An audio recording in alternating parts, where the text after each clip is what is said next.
Tonight, a camping tragedy in the high country as Victoria's storms turn deadly. Breaking news on a police officer dragged and injured in a car park confrontation, the latest live. The King and Queen take in the sights on day one of the Royal Tour Down Under. A widow's relief, Russell Hill's wife, opens up on the high country killer's 32-year jail term. A stolen car sparks a geezer in Melbourne's Bayside, plus all the thrills trackside at the Caulfield Cup. Live from Melbourne, 7 News with Rebecca Maddern. Good evening. Victoria's wild spring storm has turned deadly in Victoria's high country, where a man has been killed by a falling tree. Sarah Jane Bell has the latest. And Sarah Jane, it happened at a campsite near Eildon. Beck, it's understood the 27-year-old man was on holidays at the popular campsite when a large gum tree fell, crushing a vehicle and a tent.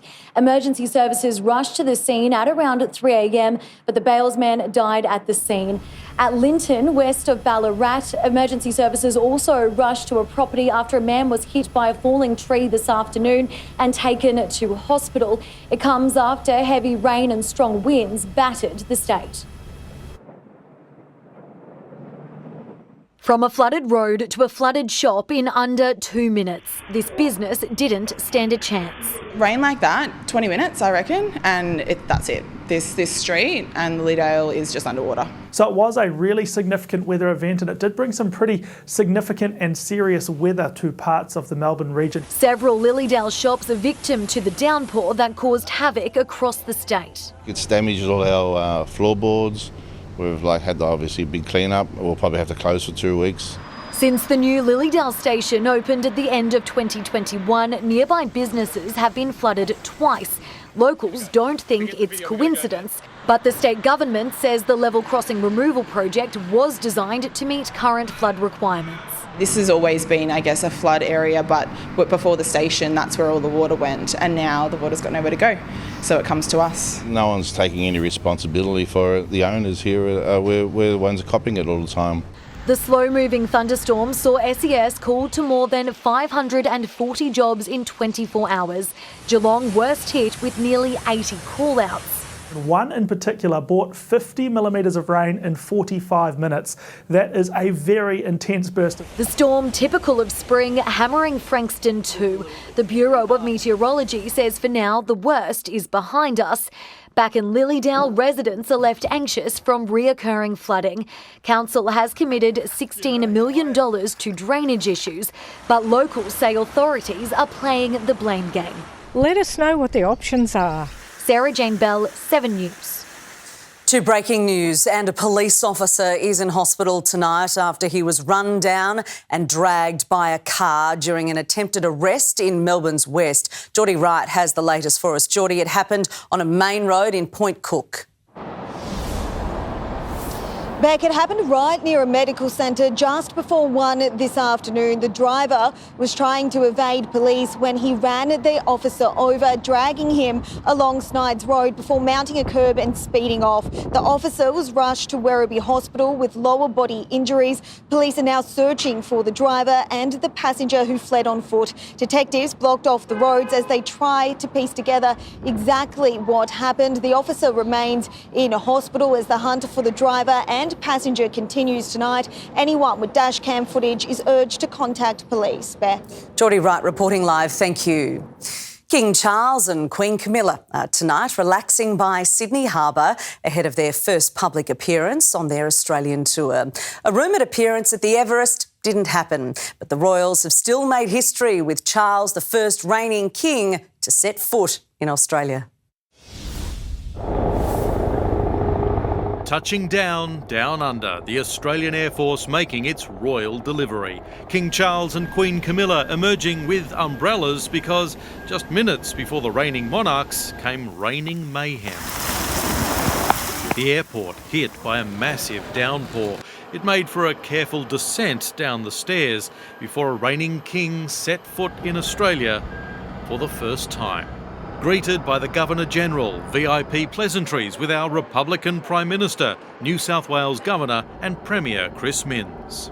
And then welcomed by 12-year-old aplastic anemia survivor Kai and his sister and bone marrow donor Charlotte. I bowed and then he shook my hand. He asked me about my studies, which was very nice, and we talked about that. He was glad he doesn't have to sit another exam. Presenting the Queen with flowers. She said thank you for the flowers. She appreciated them. Yeah, they were very nice. A dream to meet their Majesties thanks to the Make-A-Wish Foundation. Kai and I went home and took a photo pointing to our hand because this is the one we shook. When I woke up, I was still in shock.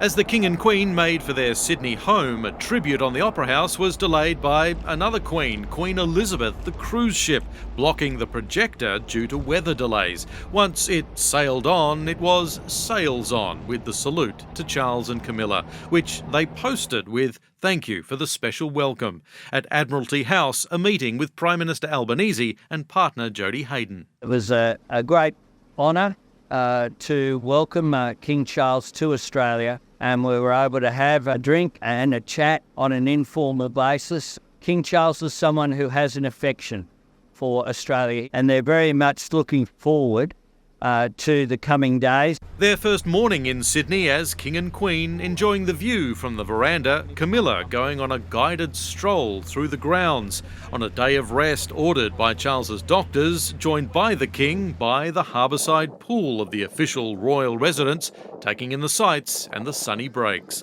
as others were getting their own look, like these sailors on board this Mexican tall ship. Outside the gates, 3 cheers for the King!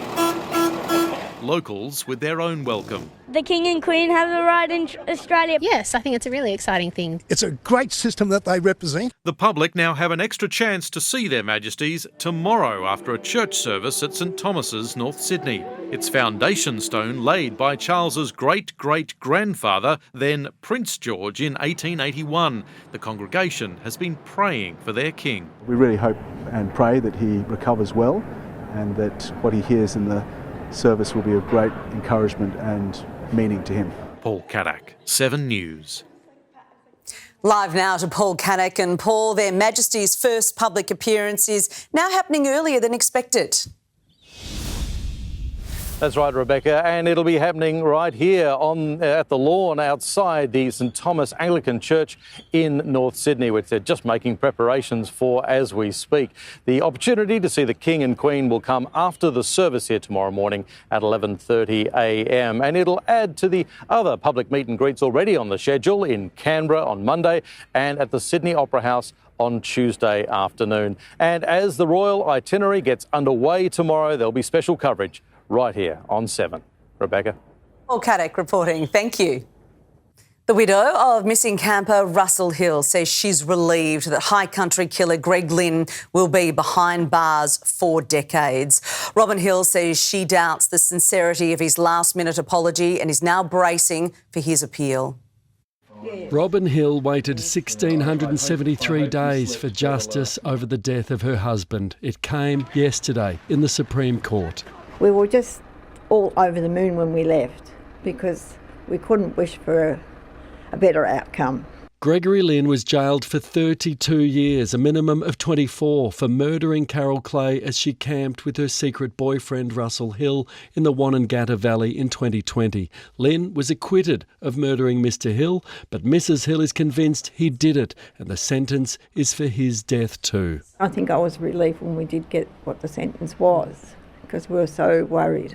Lynn admitted covering up the deaths, a 20-month deception where he buried them, returned to burn and crush their remains and destroyed evidence. He is evil because he would have had to work out all the things he did after the event.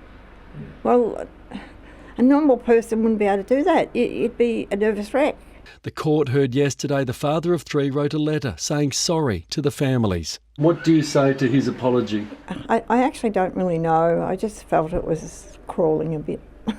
Say again? A bit of crawling to the judge. Do you accept his apology? Oh, it's better than nothing. But it's not over yet. Sometime over the next 4 weeks, Gregory Lynn's lawyer will lodge an appeal over the guilty verdict and possibly the sentence. Robin Hill wants it all to be over. It should be closure. Yesterday should have been a closure. We're just going to move on. Yeah, we can't do anything, really. We just live our life as long as we can. Paul Dowsley, 7 News. We have breaking news on a bomb scare at Sydney Airport. Live now to Angelique Opie. Angelique, what do we know? Well, Beck, these details are just coming in. We know it involves Air New Zealand flight NZ247 from Wellington to Sydney. The A320, with up to 140 passengers on board, landed safely in the past half hour. We've confirmed up to 40 emergency service crews are on the tarmac, responding as we go to air. It appears planes arriving into Sydney briefly entered a holding pattern as this response plays out. We've reached out to Sydney Airport, Air New Zealand and all emergency services for comment. We're staying across this and we'll have every development throughout the bulletin. Thank you very much, Angelique Opie. Thousands of Commonwealth Bank customers have had their accounts drained after a glitch saw shoppers charged twice for transactions. Customers have been left high and dry as the bank rushes to arrange refunds. An alarming morning message alerting customers to a banking blunder. Transactions doubled, leaving them out of pocket and accounts emptied. It said that it was overdrawn my account and therefore I need to pay CommBank back. Recent payments charged by Commonwealth Bank a second time at a time when every dollar counts. $80. Just right now, I'm not sure what happened in the next hour. I've been multiple charged several times this morning. $8.60 on several occasions. Most branches closed today, adding to the chaos. Customers venting their frustrations online. Just take all my money with no apologies. Why has Commonwealth Bank just taken all the payments I've made this week out of my account again? We demand answers and our money back. We know that the average savings rate in Australia has just dropped below 1%, so people are living paycheck to paycheck. Tech issues are becoming widespread across all the big four banks. Westpac and St George customers earlier this week left without access to their money for 3 consecutive days. They're making billions and billions of dollars, these banks, so trying to get it right is the most important thing for the average Australian out there. Commonwealth Bank have apologised to customers, saying they're aware of the duplicate transactions. Their teams are working urgently to reverse these and any fees charged will be refunded. Customers don't need to take action to ensure this takes place. We will do it automatically on their behalf. The money is expected to return in the coming hours. Zoe Martin, 7 News. There's been a tragedy in Sydney. A mother and her 2 children killed in a triple drowning. Bystanders dived in to try to save the woman after spotting her struggling in the river. A search for the siblings took 4 hours before police found their bodies. It's unclear how they ended up in the water. Hamas says the death of its leader, Yahya Sinwar, has only strengthened its resolve in its fight against Israel. The terror group has defiantly refused to release Israeli hostages, setting back chances of a ceasefire. This was the moment Israel took out their most wanted man, tank fire, coming moments after their drone captured the final images of Yahya Sinwar, flushed out of the tunnels, cornered by Israeli soldiers who stumbled on him by chance, settling a score with a Hamas leader who orchestrated the devastating October 7 attacks. Found in Sinwar's pockets, cash, bullets, mints, and a map showing a network of tunnels. The death of the leader of Hamas represents a moment of justice. While the US president was calling for peace in Gaza, Hamas leadership, what's left of it, vowed none of the 101 Israeli hostages would be returned. These prisoners will not return to you, except by stopping the aggression against our people in Gaza and the complete withdrawal from it. On the ground in Gaza, they grieved Sinwar in the ruins of a war he sought and celebrated. We were hoping that after the killing of Sinwar, after our brother Sinwar was martyred, the war would stop and the Israelis would withdraw. Across the Middle East, Israel's enemies are signalling Sinwar's death will only strengthen their resolve. And so this ever-expanding war goes on. In London, Ashley Mullane.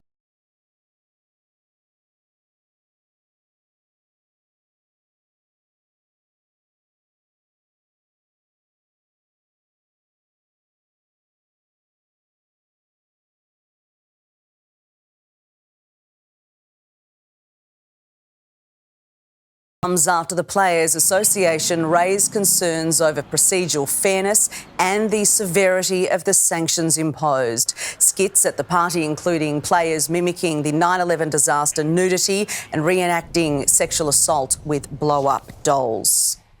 It's been a day to remember for Victorian trainer Kieran Maher. He won the Caulfield Cup and the $20 million Everest in just a few hours. With Melbourne's Spring Racing Carnival officially underway, there were plenty of winning moments off track too. In clothes not made for running, they ran to claim their Caulfield corner. Spring racing is a battle against the elements. Spring racing, but you've come dressed for winter. I have. I mean, you never know with Melbourne. And you never know when that pesky wind will get you. My hat's really not liking this wind, but as soon as I get into the Bar Bambi marquee, I think I'll be fine. She's right, it was much nicer inside, where a good day of socialising is interrupted by horse races. The best part, I did not spend 1 cent. That's right, free ticket. Free tickets too for footy players from all over the country. The footy season's very long. Playing 24 games is a very big, long year, so I'm excited to sit back and relax today. A new temporary grandstand allowed punters a better view. Give us a spin, Josh, the accessories on the hair. Accessories? They're down the front at the moment, me bottle caps. And while horses battled on the turf, punters battled the bookies. It's busy enough out here, yeah. You having a win or are the punters having a win? We've got our nose in front at the moment. Caulfield starts Melbourne's Spring Racing Carnival, but it's not alone today. Australia's richest race is taking it on in Sydney. The champagne ran dry at Randwick, but no crowns in the sold-out crowd. King Charles a no-show for his own race. I think I'm going to go home crying tonight. But no crying for Kieran Maher. The Victorian trained the winner of the Caulfield and the Everest. Blake Johnson, 7 News. What a double. We'll have more on how the Caulfield Cup played out in sport. Theo Doropoulos joins us now for an early look at the rest of the day's action. Theo, it'll be a different look for Hawthorn next season. Oh, indeed, Beck. The skipper's pumped with some new recruits, but says now he doesn't know where he fits. More on that shortly. Also, Harley Reid's new teammates don't leave the best impression on the young star.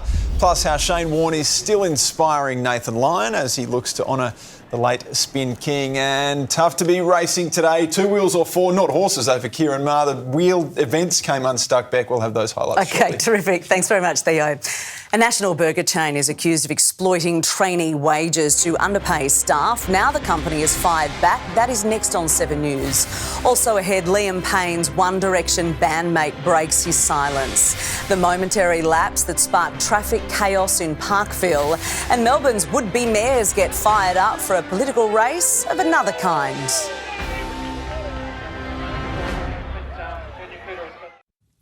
A head-on crash has been captured on a busy street in Melbourne's inner north. The van veered onto the wrong side of the road in heavy traffic in Parkville before crashing into an oncoming car. Motorists rushed to help both drivers trapped in their cars. Luckily, they escaped with no injuries. Some workers at a Melbourne burger chain claim they're being exploited and underpaid walking off the job today. Their union says it's Australia's first ever fast food strike, but the company insists it always looks after workers.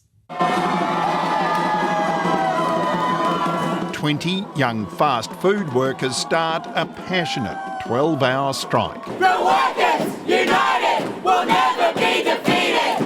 And I can tell you I'm so proud of this team.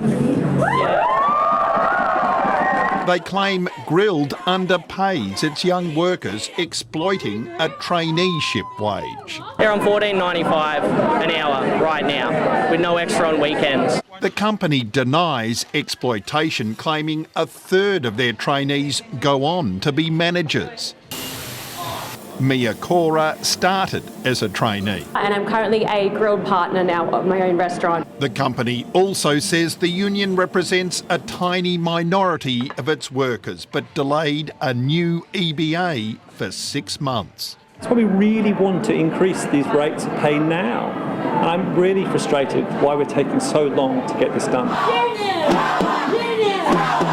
For the union, it's all part of a campaign to abolish youth pay rates. And what they need is an adult living wage so they can pay rent and put food on the table. The workers united will never be defeated. We want to see change.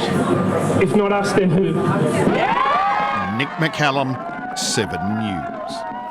Peter Dutton has officially made housing a key federal election issue, pledging $5 billion to speed up the construction of 500,000 new homes. The money would fund basic water and power connections to new sites, often the source of major delays on prime property projects. The major housing association says it's exactly what they've been looking for.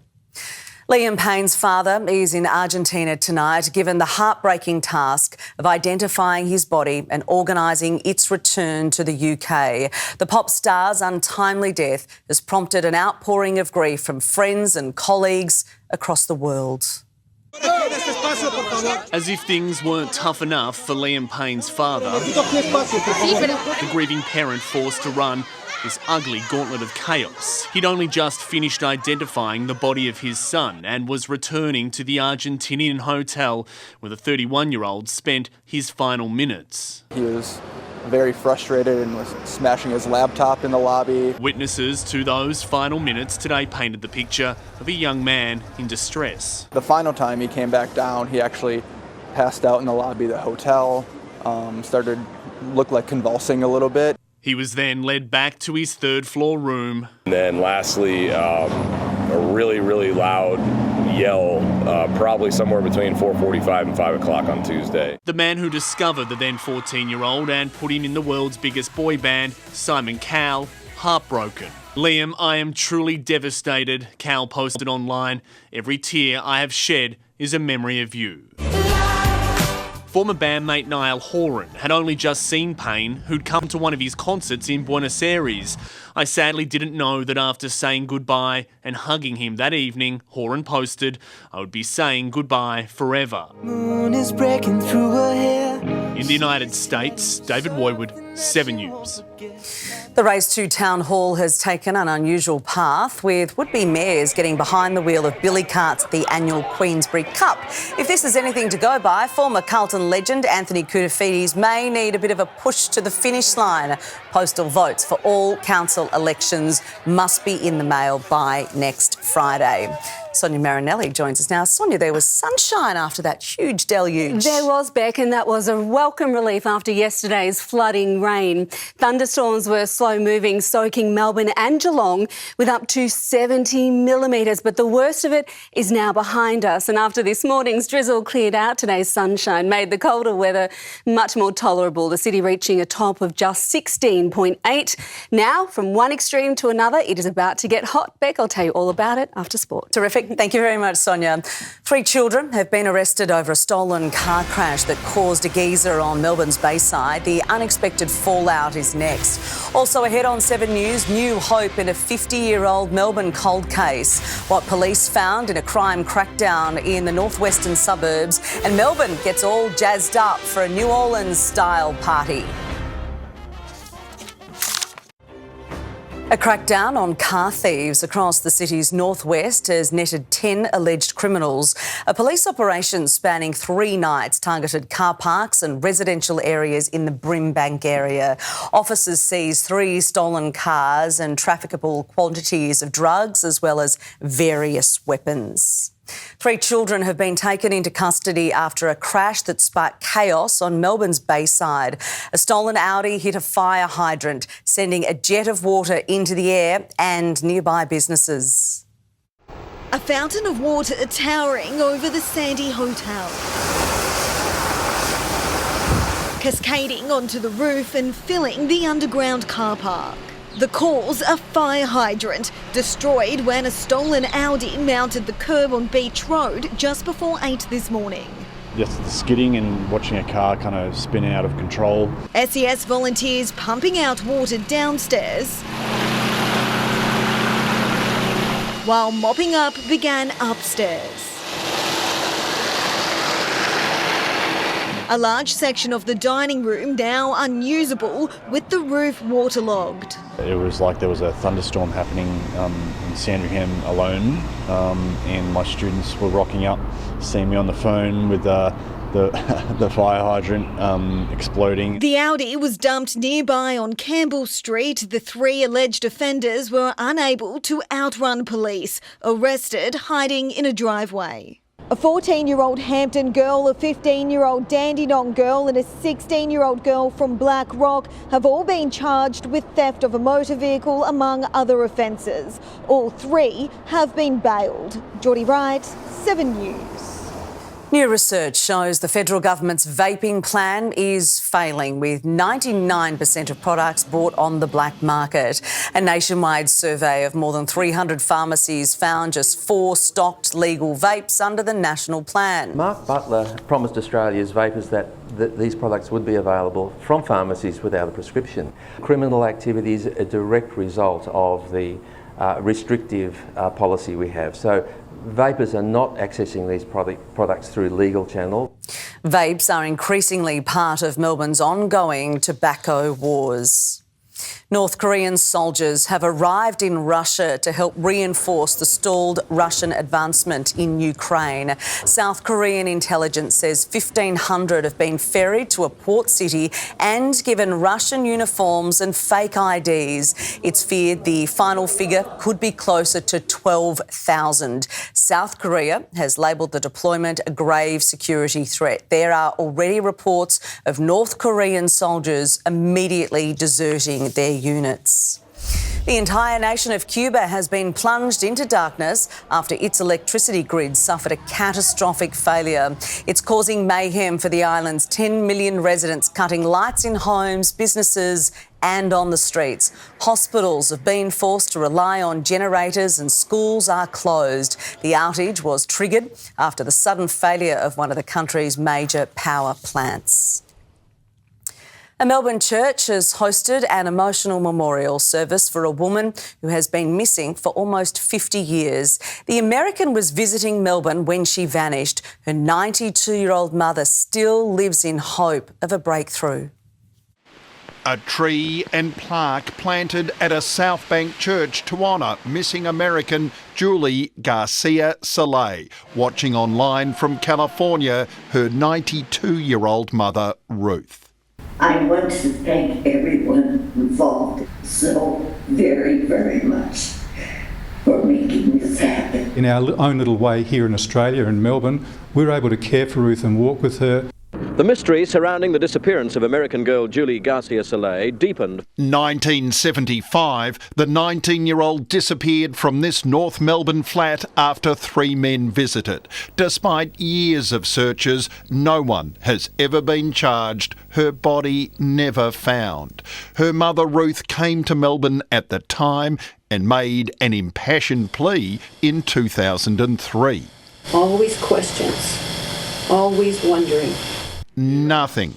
That's why this Melbourne service was organised by the Mist Foundation for Ruth. I only wish my bright, talented and loving daughter, who left us nearly 50 years ago, was with us right now. Ruth buoyed by the recent breakthrough in the 1977 Easy Street murders. The interest in this case has given her a renewed sense of hope that an answer might be forthcoming in her last days. The Japanese maple was chosen by Ruth because it's common in Julie's hometown of Stockton in Northern California. I know Julie is smiling with us right now. Nick McCallum, 7 News. A throng of hip-swinging, toe-tapping jazz lovers have boogied their way along the Yarra River to kickstart the Melbourne International Jazz Festival.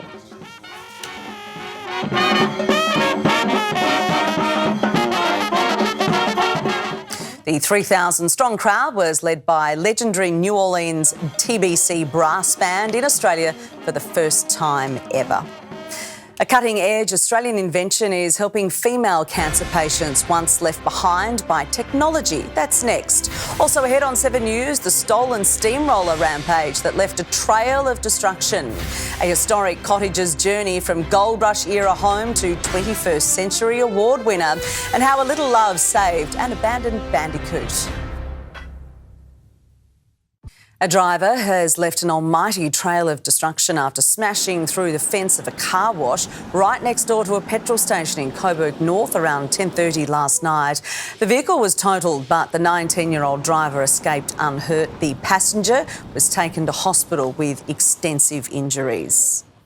An Australian invention is giving women a second chance to speak. The bionic voice box is a world-leading innovation helping female cancer patients once left behind by technology. Spending quality time reading with the family, it's something Sharon Yates doesn't take for granted. It's hard to put in words, like you're being born again. She lost her voice to cancer in 2020. Just resorted to using phone apps for speech or writing everything down. Unable to babysit the grandkids or feel comfortable at the shops, she tried other devices but only now is finding her voice again. Sometimes I wonder how they can shut me up because I talk too much. Thanks to world-leading innovation developed by Australian company Laronics. A synthetic model of human vocal fold that responds to respiration and generates voice as the patient wants to speak. Using breathing, mimic the same function and get a very high-quality voice out of it. It was created by Dr. Fazani Ahmadi, who will feature in The Australian's The List, out tomorrow celebrating our top 100 innovators. Until now, women had no hope of regaining their natural voice, available options either sounding male or robotic. That's the only way you can talk. Humanize their voice, own it, practice with it, get a meaningful outcome. When someone suffers voice loss, understandably, there is a feeling of isolation and often depression. That's why here in the lab they're constantly evolving and producing more voices for people to make their own. It'll be great to see other people with the same opportunity. You can learn more about the list's top 100 innovators in tomorrow's The Australian. Ed Barm, 7 News. Returning now to the breaking news on the bomb scare at Sydney Airport. These pictures just in show the emergency response after an Air New Zealand flight was grounded due to what the airline has called a security incident. Now, right now, the plane is sitting on the tarmac after landing safely from Wellington at 5:30. Up to 140 passengers were on board. A teenager is being accused of stealing a steamroller and embarking on an alcohol-fuelled joyride on the Gold Coast. He smashed into cars and took out trees after a bizarre break-in at a construction site. The 17-year-old boy, allegedly behind the wheel, has been charged. The home on this week's Property Pulse has won multiple design awards. Its centrepiece is a historical gold rush-era cottage woven into modern architecture. Melina Saris went to inspect it. The cottage is one of the last of its kind in Australia. Around 150 were sent here during the gold rush after they were prefabricated in Singapore. But behind this historic cottage, there's a modern home with cutting-edge design, and it's now on the market. A typical South Melbourne street with unusual street appeal. There's not too many other properties like this that have that serious richness of character and history. This is the only Singapore cottage on its original site and one of only 4 left in Victoria. It was flat packed and sent out here in 1853 from Singapore during the gold rush era. The cottage features at the front of the house. Inside there's an office, a lounge room and a library. A modern home was built around it in 2010. Upstairs there are 3 bedrooms and 2 bathrooms. Downstairs the master bedroom and ensuite, along with a light-filled kitchen, dining room and 2 living spaces. Plenty of natural light with this northern orientation, so you've got a good open plan living, dining area. Off-street parking comes in the form of a 2-car lift right at your front door. But if you'd prefer to walk or catch public transport, the location is ideal. Literally a moment's walk across Farrars Street into the South Melbourne market. You have the tram that goes in and out of the city down to St Kilda. So a really good location for public transport, walking into the city too. South Melbourne has a median house price of $1.5 million. It's down 3.5% in the past year. 17 Coventry Street will go under the hammer next Saturday with a price guide of $2.9 to $3.175 million. Melina Saris, 7 News. A baby bandicoot has been given a second lease on life 2 months after being rescued from a Phillip Island backyard. The joey was taken in by wildlife rangers who served as foster parents as the abandoned bandicoot grew. We discovered that it was actually a young at foot bandicoot that's out of the pouch, but still dependent and reliant on mum to get milk and food and be shown how to live. Now, at a healthy 300 grams and having learnt vital life lessons, the bandicoot has been released back into the wild. Good outcome. Theo Doropoulos is back with Sport Now. Theo, the trade period has thrown a bit of a curveball for Hawthorn skipper. It's a good one though, Beck. Not a bad problem to have. He's a star down back, of course, but the arrival of two other stars has given him a little food for thought. Coming up after the break, James Sicily on how he'll find the perfect recipe in 2025. Trainer Kieran Maher creates history on an incredible day at the track. Taking control, Nathan Lyon's plan to keep honouring spin king Shane Warne, and everything's bigger in Texas as the F1 circus hits the Lone Star State. Welcome back. The Hawks' major trade haul has left skipper James Sicily excited, but still searching for his own perfect recipe, while Josh Dacos revealed how brother Nick helped lure Dan Houston to Collingwood.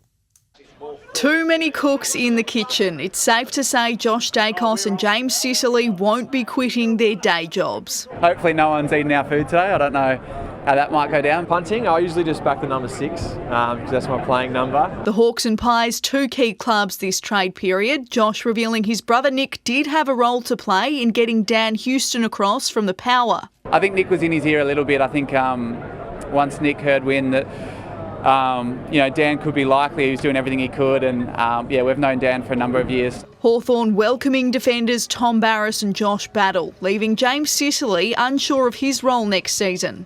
Pretty excited by the flexibility in a role that, I'm not too sure of. So, the prospect of playing forward, mid, and then playing in defence with those guys. I think, myself, Weds and Blake Hardwick are excited. One lucky fan winning $100K as the pair dressed up to face off for Sportsbet's Ultimate Feed Challenge with UFC star Alexander Volkanovski. The Hawks skipper insisting dressing up on Mad Monday shouldn't be ruined for everyone after the AFL banned several GWS players over their inappropriate Wacky Wednesday costumes. I know a lot of clubs still do dress up, and I know we did as well, but I think that'll be sort of a club-to-club decision. West Coast's Harley Reid spending the day at Caulfield, definitely enjoying the races more than a training session with his new teammates Liam Baker and Jack Graham. It was pretty funny. Bakes, he got into one lap, then he pulled the pin, so I'll be holding that against him. Kate Massey, 7 News. Well, Kieran Maher's the toast of racing, becoming the first trainer ever to clinch the Caulfield Cup and Everest on the same day. Jockey Harry Coffey produced the ride of his life on his birthday. There's nothing quite like a strong coffee. Duke de Sessa, 100 to go from Buckaroo, a length and 3/4, but it's going to be Duke de Sessa, Harry Coffey. This is your moment. Going to the 1.5 miles, he loves a bit of cut in the track, and how good Harry Coffey. I don't know how to describe this. How am I feeling? Spectacular. Phenomenal. Kieran Maher's golden double coming after a sweep in Sydney, 50,000 in full voice for the richest race on turf. The $20 million Everest, 11 runners, 1,200 metres. Jockey Craig Williams' second crack following a win in 2022. Maher's first ever Everest runner. Bella's in front though. Bella Nipotina wins the Everest. Yes, Craig, beautiful ride, to have the balls to do that. It's amazing. It's very, very special. Maher was pipped at the post in his crack at a dream hat-trick in the King Charles, running second by a nose to Ceolwulf. Still a very good day at the office. Now, Nathan Lyon says he has a duty to keep spin bowling cool. As today's visit to the MCG in the shadows of the Shane Warne stand had the GOAT in a sentimental mood. Especially with the passing of Warnie, I feel like there's a big role for me to ensure that spin stays cool. In some way, I'm not cool in any way, but if I can try and promote spin bowling and try and promote how great it is to be a spin bowler. Lyon enters tomorrow's Shield match with Victoria off 8 wickets against South Australia. It's been a wild and dangerous day at Phillip Island, and the Grand Prix isn't until tomorrow. Wet and windy conditions caused all kinds of chaos. Jack Miller qualified 16th for tomorrow's race, crashed out of the sprint, but nothing like Marco Bezzecchi and Maverick Vinales. Oh, that's huge! That is a massive crash. That is a huge incident. That was awful. That is horrible to watch. Bezecchi needed a stretcher. Viñales only a check-up. Jorge Martin won the sprint to stretch his championship lead to 16 points. The F1 circus is at the Circuit of the Americas in Austin, Texas. Lewis Hamilton went for a wild high-speed spin in practice. He held it together with Alex Albon with some stunt driving in the qualifying. Oscar Piastri was relegated to 16th on the grid for tomorrow's sprint race. Crossing that white line and exceeding track limits. A shame, but if there's one good thing about spring weekends is that we have another shot tomorrow. Max Verstappen is on pole. Beck, that's our look at sport. Kieran Maher, one of the all-time great days. He'll be partying with the King and Queen up in Sydney, I reckon. Wonderful time, I'd imagine. Thank you very much. Well, Sonia Marinelli returns now with the news of a spring warm-up. So the temperature is set to rise. It sure is, Beck. We are expecting our first 30 degrees of the season in the forecast. Stay tuned. I'll tell you when, straight after this break.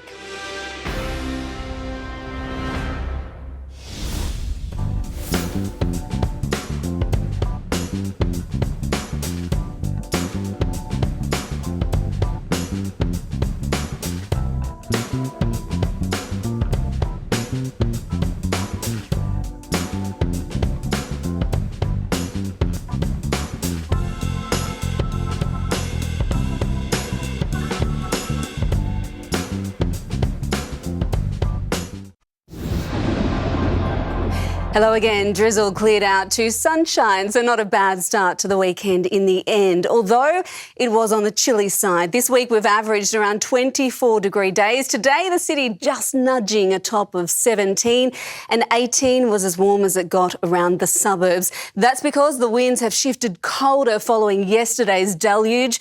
We have spent most of today under a southerly, and that has flushed out the last of that humid Queensland-like weather, leaving us with much cooler conditions across the state. Morning showers cleared out from the south and it's been a dry afternoon under breaks of sunshine. Yesterday's heavy, slow-moving thunderstorms produced up to 70 millimetres, but the worst of that is now behind us. So just a slight chance of a shower around Melbourne tonight.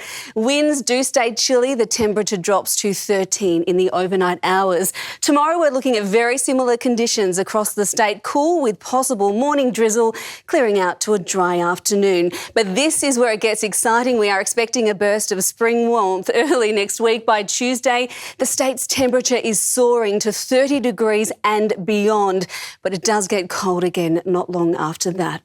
Okay, around the nation tomorrow, cities are already warmer to our north. Canberra heading for 26, Adelaide 25, Brisbane 28, but that is going to take a day or so to filter down to us. So back home, a light to moderate south to southwesterly wind is going to keep the temperature down statewide. Very similar maximums to today, but it should still feel relatively pleasant, especially if you are in Sunday's sunshine. Down in the south, we are expecting some isolated showers early morning, clearing out by the afternoon. Some light drizzle here over the suburbs early tomorrow morning. It does dry up, but the cloud will linger. Most spots should reach a top of 18 or 19 degrees, but that southerly wind chill will make it feel colder in the shade. The city reaching for a top of 19. Any morning drizzle drying up, and it should be pleasant through your afternoon. We will be back under sunshine on Monday as we begin an early week warm-up. It is 25 degrees, but forecast to jump to 30 by Tuesday. We've all been waiting for that. But it's not called a spring roller coaster here in Melbourne for nothing. We are back to the mid-teens in the days to follow, with quite a few showers as well. So that heat is just teasing us, Beck. I got all excited about Tuesday, then Wednesday, down we go. Thanks very much, Son. And that is 7 News for this Saturday. We'll have updates throughout the evening. Thank you very much for your company. Please take care. Have a great night. Well.